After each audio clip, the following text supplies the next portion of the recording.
ఇందాకనే న్యూస్ లో వార్త వినడం జరిగింది. అందశ్రీ గారు మరణించారు గుండెపోటుతో అని చెప్పేసి. చాలా బాధాకరం. నిజంగా ఏది ఉన్నా గానీ ముందుగా ముక్కుసూటిగా చెప్పే వ్యక్తి.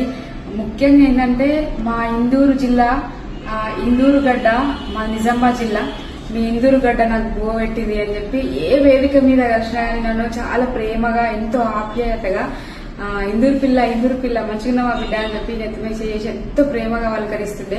నిజంగా ఈ రోజు చాలా ఇంకా ఏళ్ళు బతికి అంత స్ట్రాంగ్ గా ఉన్న పర్సన్ సడన్ గా కళ్ళ ముందు ఉన్న పర్సన్ లేడు, మాయమైపోయినానంటే చాలా బాధ అనిపిస్తుంది. ఇప్పుడు ఆయన పాట రాసిన పాటనే గుర్తుకొస్తుంది.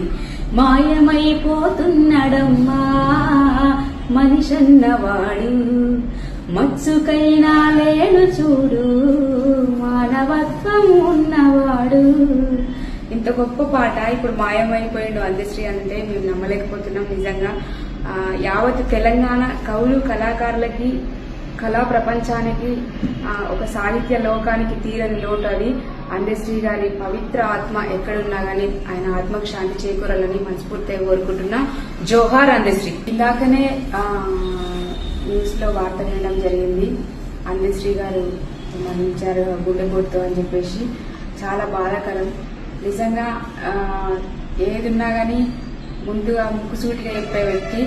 ముఖ్యంగా ఏంటంటే మా ఇందూరు జిల్లా, ఇందూరు గడ్డ మా నిజామాబాద్ జిల్లా, మీ ఇందూరు గడ్డ నాకు బువ్వ పెట్టింది అని చెప్పి ఏ వేదిక మీద కలిసినా కానీ నన్ను చాలా ప్రేమగా, ఎంతో ఆప్యాయతగా ఇందూరు పిల్ల మంచిగా మా బిడ్డ అని చెప్పి నెత్తిమే చేసి ఎంతో ప్రేమగా పలకరిస్తుండే.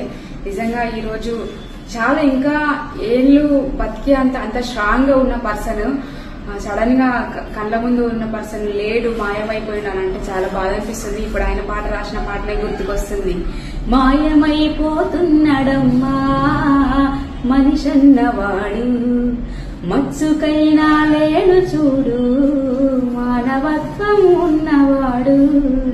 ఇంత గొప్ప పాట ఇప్పుడు మాయమైపోయిండు అందశ్రీ అంటే మేము నమ్మలేకపోతున్నాం. నిజంగా యావత్ తెలంగాణ కవులు కళాకారులకి, కళా ప్రపంచానికి, ఒక సాహిత్య లోకానికి తీరని లోటు అది.